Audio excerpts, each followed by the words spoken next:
All right, everybody. Welcome back to another episode of the High Existence Podcast. My name is Eric Brown. Man, it has been some time. I've missed you guys, but I've been busy building for you, building something that we can do together, building something for the world. And today we are going to sit down. We're going to explore a question, an answer, and an offer. So if you're ready, why don't you pause this, grab some tea, grab a drink, get super comfy, get the vibes right. We'll sit down and we'll explore this together. I'm sitting here in Buenos Aires, Argentina, drinking some mate, and let's begin. The question I've been sitting with for a long time, studying, practicing, researching, is what does identity level transformation actually require? What are the necessary components of it? How does it work? How can you put other people through that? How can I myself go through that process? Because I know you're here for that, yeah? You're here for personal evolution, personal development, to see where your edges are, to really find those growth opportunities in yourself, take advantage of them, and keep going on your journey, keep walking your own path. And really, all of those things come together in identity level transformation. So, what does identity level transformation actually require? Let's look at a few parts of it. Discipline is going to be a part of it. You have to continue to show up for yourself, for the path, and for the process. There's actually a level of devotion. You could call it devotion involved in this process because you're actually committed to something, whether you can articulate that or not. Maybe you're devoted to actualizing your potential, to moving more in alignment with your highest self, to being able to show up as a rooted, grounded warrior in the world for a world that needs it. In all of these cases, there's a level of devotion to something beyond yourself here. So we have discipline and devotion. Next, we have evidence. I had a funny joke come up while I don't know if it's funny, but I had something come up while I was preparing for this. You know how there are words for a collection of animals, right? You have like a murder of crows. I don't know what some of the other ones are. You have like a gaggle of geese and stuff. They're called collective nouns. Uh, what is the collective noun of evidence? The collective noun is essentially identity. Your identity is the thing that you can look back through time on and evidence in yourself, right? Someone might say they're an athlete because they have the evidence, the repeated evidence over days, months, weeks, years of doing something athletic, of practicing their craft, of participating in a sport. Writers are another beautiful example of this. How do you embody the identity of a writer? You have an evidence of writing behind you. The link between evidence and identity is extremely, extremely strong. Evidence is a huge part of identity level transformation. You might notice the counterexample of this where it's kind of hard to be genuine in calling yourself something or stepping into an identity if you feel like you lack the evidence to support that. You know, something like, oh, I'd like to call myself a coach, but I don't actually have clients that I'm coaching. There's that internal level of friction. Yeah. It's hard to actually come out and confidently, look someone dead in the eyes and be like, yeah, I'm a coach. I do work with clients. If you don't actually have that evidence, evidence is a huge part. Summed up for all of these three is a level of endurance, right? Identity level transformation can happen quickly, but it takes time. So these four pillars, I think, are very central to designing and moving yourself through identity level transformation: discipline, devotion, evidence, and endurance. Let's take a quick step back into history, right? Nearly every sage worth their salt throughout history had very, very deep periods of discipline, training, and practice in devotional service to something they were pursuing. Right? Socrates was known for standing 24 hours, 30 hours outside in the snow, deep in meditation. Dude had a level of stamina and force of will and devotion to something beyond himself that allowed him to go through that process. The Buddha is perhaps the most available example, right? Periods of extreme asceticism, really going through the process to come out the other side of it, a literal transformed being. Uh, Perhaps more day-to-day example is the very rigid structures, the Ango as it's called, that's found on long-term retreats in Zen Buddhism.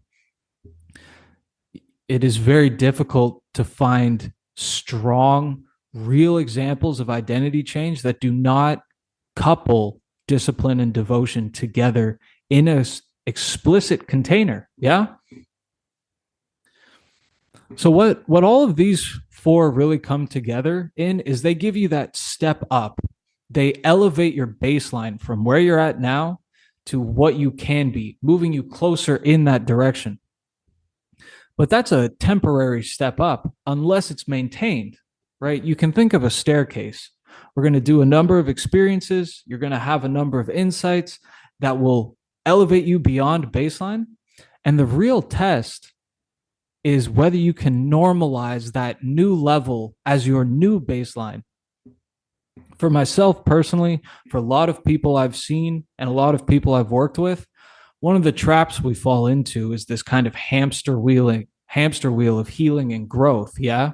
You have your momentary increase, whether on a retreat, whether in a ceremony, whether through reading something new.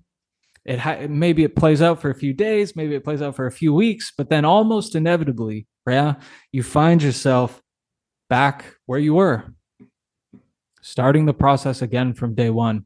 And it's this kind of up and down motion, making gains and then losing them, making gains and then losing them. That is honestly very frustrating, very endemic to this process of personal growth and identity level transformation. That is one of the really key things I've been hunting for a solution, right?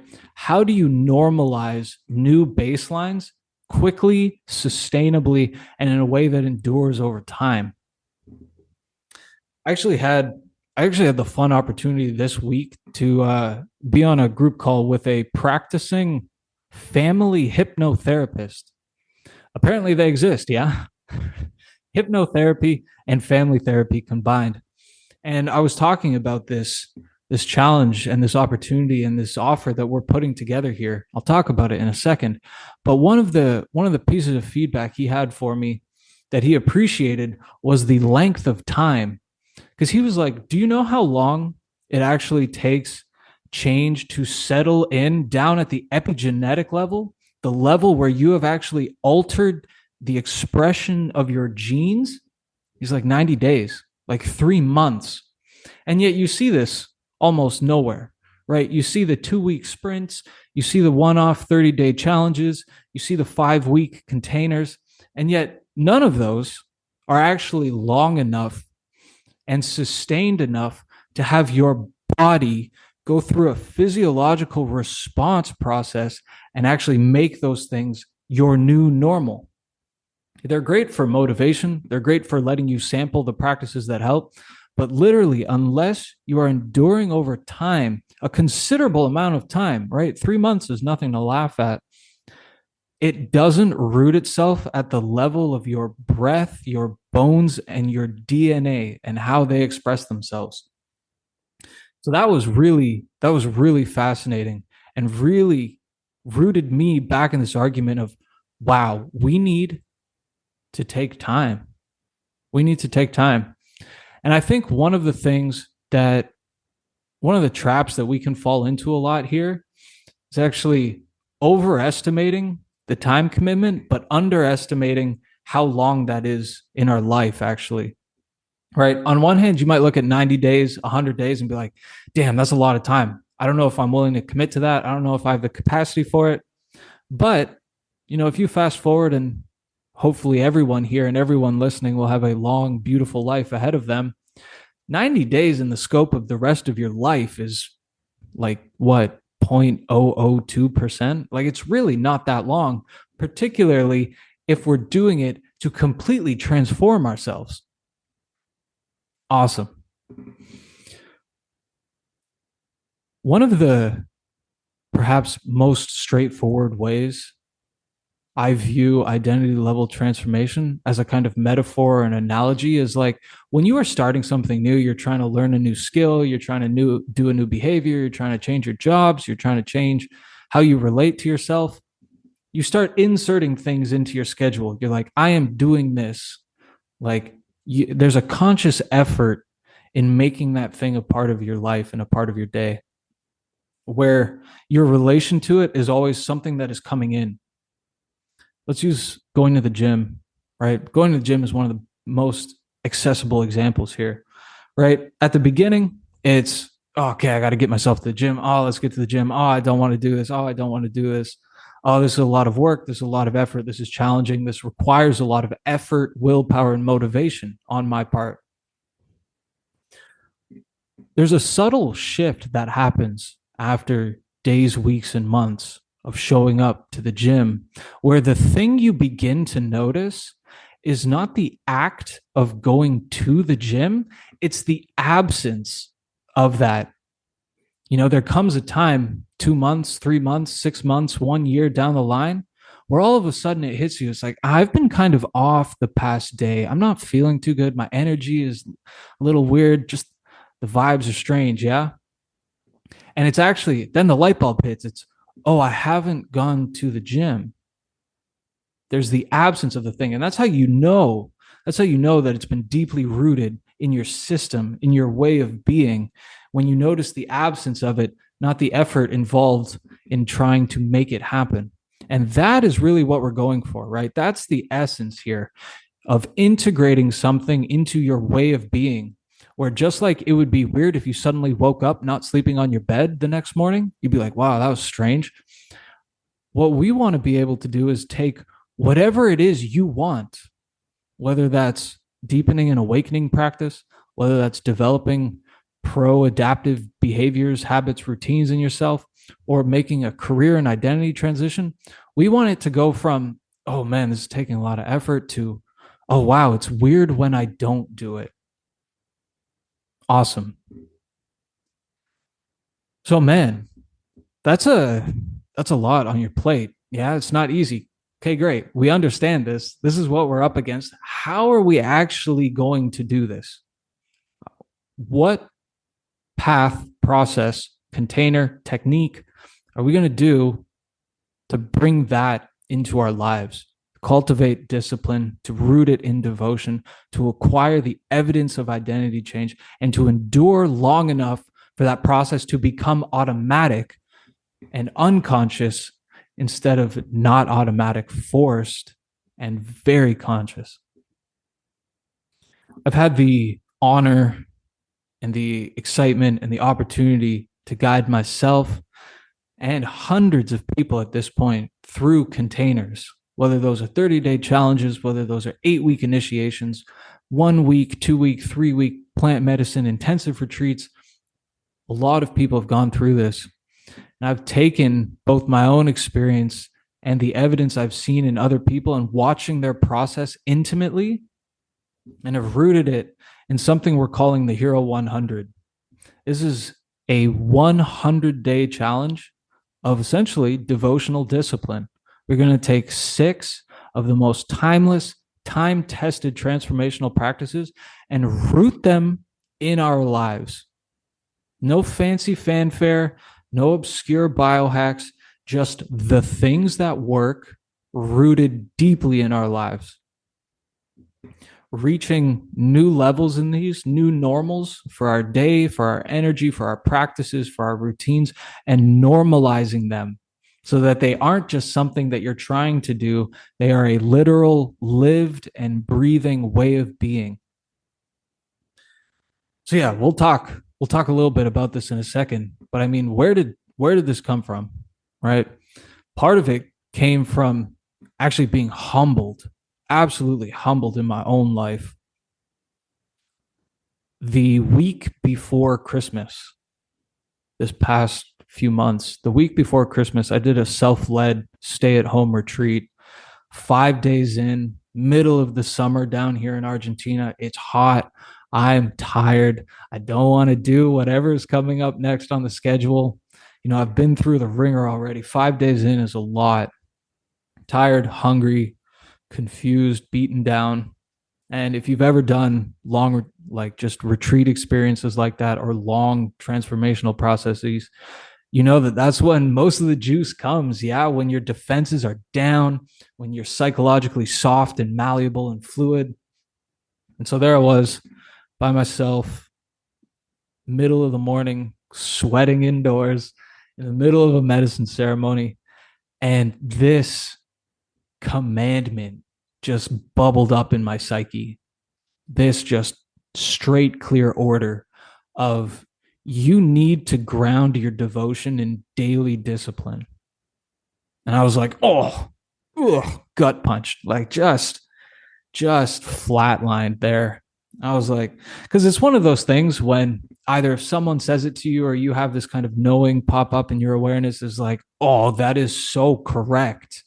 Although I don't want to hear that. I wish there was I want there to be a faster one-off option. Why does this have to be the next step? And yet I knew very clearly that that was the next step in my own process. And when I started looking back on my own life and the lives of my communities and the people I work with, it was like, wow, all of us really just need this. No more fancy fanfare, just showing up, living, breathing, doing the work. And so great, I listened. I was like, look, I hear you. I'm listening. I'm going to put 100 days on the calendar in an unbroken chain and do the things I know I should be doing. Not even should, the things that I want to be doing. The things that when I do them, I know through previous experience transform my days and the quality of my life and the quality of my relationships, my energy levels, how I feel about myself, how I feel about other people, and how I feel about the world and where it's going. So great. I'm going to do this.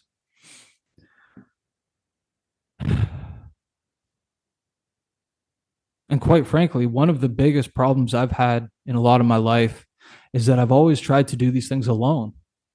And it's really hard to push that hard for that long by yourself. And so, great, I'm not going to do it by myself. We are going to do this together if you would like to come on this ride with us. April 1st, we're going to start the Hero100, 100 days straight of 6 daily disciplines, day in, day out, without fail. I think one of the things here is we were talking earlier about how you normalize those increased levels and those new and better baselines. There are few things you need to normalize that new level. One is you need momentum. It's really hard to keep starting everything from zero and rebuilding that momentum. Momentum will carry you so far. Momentum will carry you right to the base of the exponential curve when it just starts taking on a life of its own and carrying you through it yourself. So momentum is huge. A unbreakable, unshakable foundation is necessary. You cannot build a palace on a shifting foundation of sand. The foundation needs to be unbelievably strong, particularly if you are hungry, if you're trying to take on more responsibility in your own life to lift a greater weight for the world. Your foundation needs to be deeply rooted. It needs to be rock solid. And the third component is you need scaffolding. Actually, if you've ever gone bowling and you've gone to the bowling alley and they have the option for bumpers, so you can like your bowling ball doesn't go down the groove and just you score a zero. You need this scaffolding, these bumpers in your life that orient you and keep you on track. And these are all of these things: building momentum, having an unbreakable foundation, and the scaffolding to keep you on track is exactly what the 6 daily disciplines do, right? Intermittent fasting, seated meditation, insight journaling, downsizing, getting rid of items, getting rid of distractions, cold showers, and a final personal discipline of your choosing. These are the six. Really, these first five are timeless practices that create the psychological stability, the emotional foundation, and the ongoing momentum to propel you through that last ritual. Whatever it is that you need most right now, you can pick it and we will do it together. So let's talk about how this is actually going to work. How this is not going to be like the last 8 week challenge you did or 30-day challenge where day 22 comes up, something happens, you fall by the wayside, kind of drop off from the community, you ghost everyone, go dark, and find yourself back at the original baseline. There are a couple of really simple but really powerful mechanisms we built into this to help keep everything running smoothly. The first and the most basic, this is something I have made the mistake of not providing enough of in previous experiences and containers that I've run, which is direct one-to-one accountability. This is extremely basic and it's also extremely powerful. We're all going to have a personal tracker, right? So we can track all six each day for 100 days. If you miss one day at all, we are going to follow up with you directly, helping you through whatever you need, getting you back on track, making sure you don't miss 2 days in a row. That in itself is game changing, absolutely game changing. And along the way, I mean, each day we'll send you a bit of motivation, send you a bit of celebration. This is balancing the seriousness and the playfulness. Yeah. So direct one-to-one accountability every day for 100 days. In the periphery and floating around that is just an ongoing community experience. We're going to have kickoff calls. We're going to have 30, 60, 90-day check-ins, and we're going to have a closing call. And all the while, there will be a live group here to support you, here to celebrate with you, here to share ideas, here to share victories, wins, and celebrations, and here to pick you up if it gets hard or you're feeling down or you're feeling overwhelmed. Doing things in community is transformational and has been absolutely transformational for me because just the act of knowing there are other people in the mud with me and going through this equally gives me a level of vital energy that is difficult for me to tap into when I'm just by myself, not sharing this with anyone, going day in, day out. There's a third mechanism I'm introducing that I am really excited about. I actually don't see this almost anywhere in the world, but to me, it's just almost a no-brainer. We have this gamification incentive where for each day that you do all six disciplines, each day you're successful, we're going to credit you back $1. You're actually going to be paid to perform here. At the beginning, going to send us $100 for this. You're going to place a bet on yourself, a bet on your own greatness. And each day you show up, you're going to earn that back. You're going to be paid for doing the things you know you want to do. You're actually going to be rewarded for your own excellence.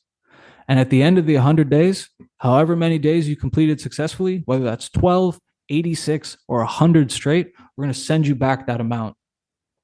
And this mechanism, I think, is extremely powerful because it is creating a positive reward for a positive behavior. And that really creates, in combination with everything else, creates really fertile ground for an upward spiral where you're actually building momentum, being rewarded for it, which increases your energy to continue and carry on that momentum. So that mechanism, I'm really excited to bring into this. The last thing that I believe is worth touching on as part of this experience is the personal ritual. Because look, like we said at the beginning, this is identity level transformation, and you are a unique individual. You have a unique set of circumstances right now. You have a unique set of things that you actually want to do in your life. And so we can't provide just a singular prescription for everyone.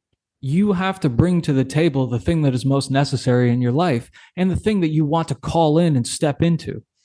Let's look at a couple examples of this.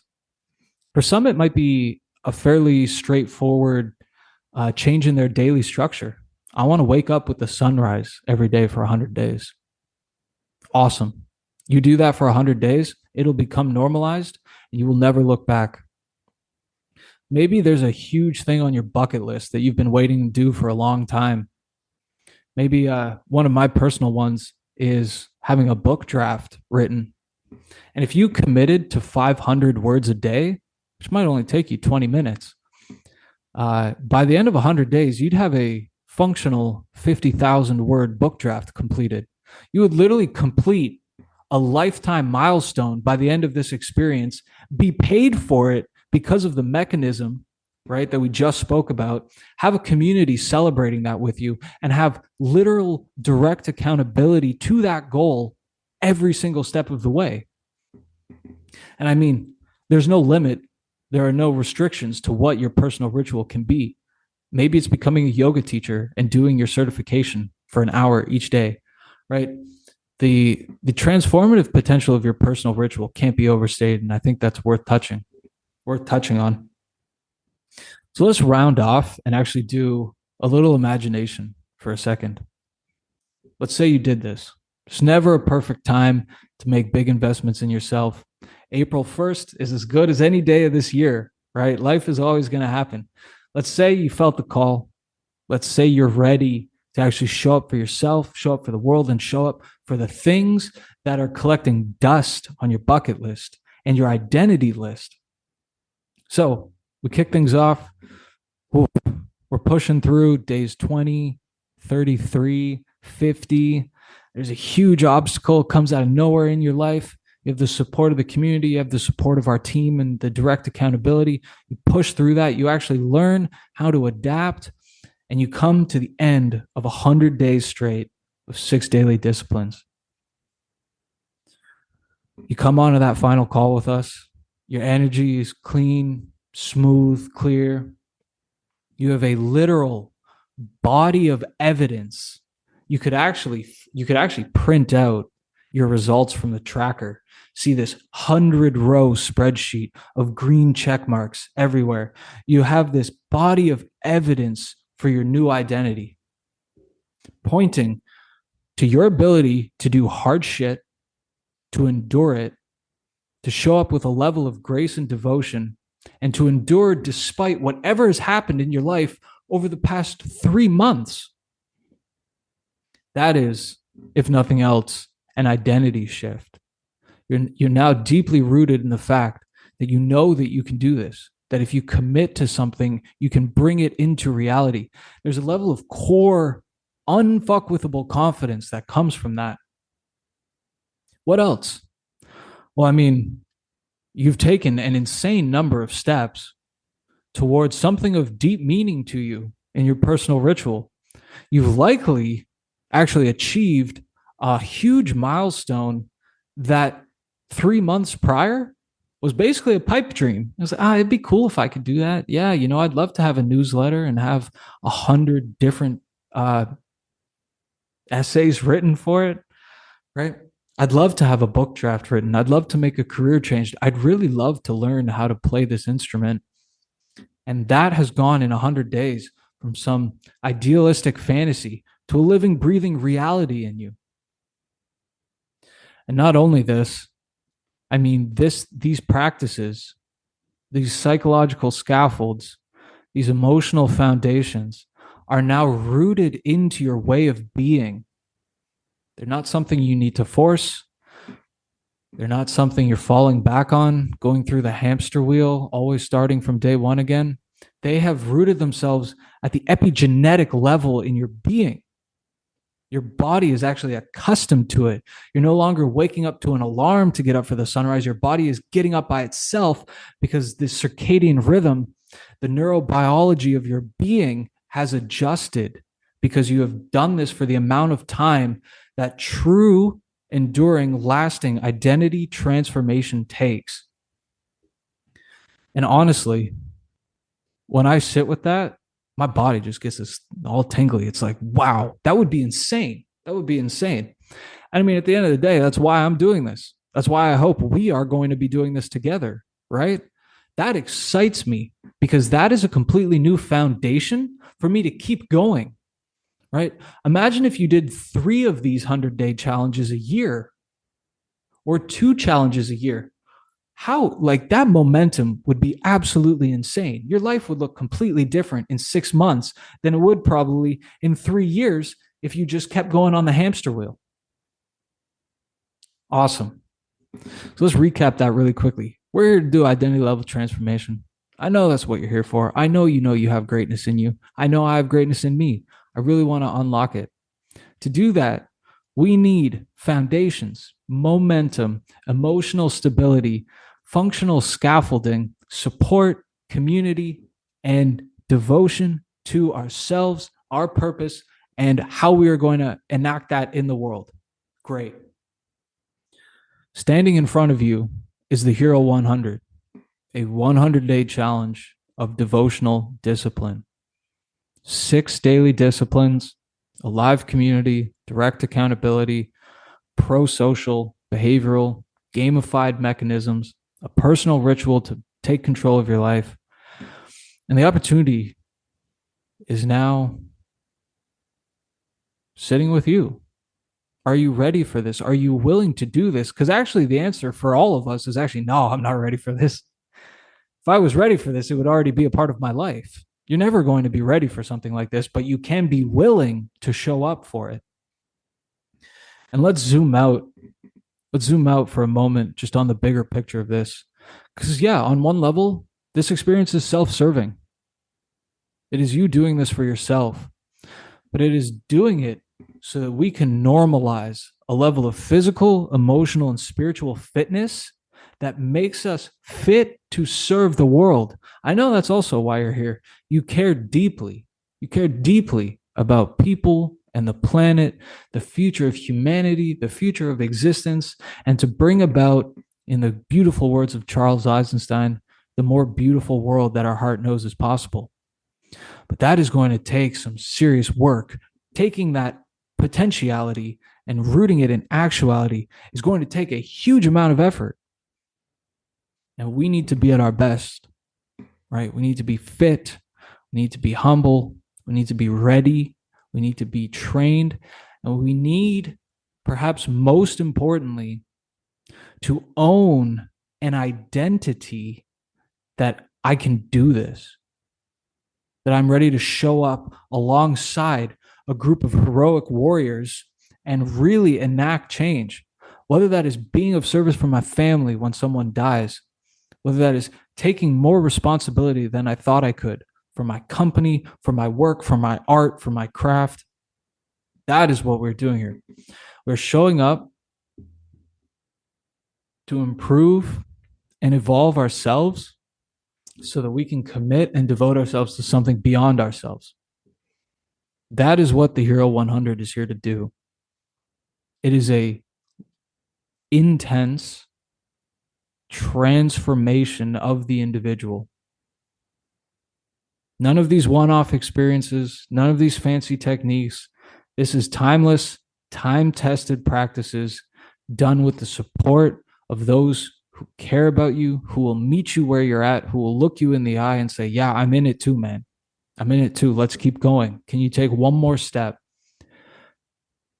And 3 months, just over 3 months, 100 days is a long time when you're looking at it before it's begun. But in the scale of 4 or 5 decades of the rest of your life, it's a blip, but it's a blip of insane transformation. I think that's where we're at. I think that's my piece. This question, I've been pursuing this question of what does identity level transformation actually require? I've done many attempts, run many courses, transformational containers, in-person retreats, ongoing digital products, and through iterating and searching, this, I think, is it. You need the amount of time. It needs to fit into your life. All of these challenges are only going to take less than an hour in a day, depending on the ritual that you choose. So it's not a You can normalize it. It takes momentum, it takes support, it takes scaffolding, it takes evidence, rooted evidence in your life. And that is exactly what the Hero 100 has been designed around and for. I don't think I have anything else other to say than I'm going to be doing this. Our whole team is going to be doing this. This is not a teacher student dynamic. This is not a guru disciple dynamic. I'm in this just as much as you. And I would like to do this together. I need to do it together.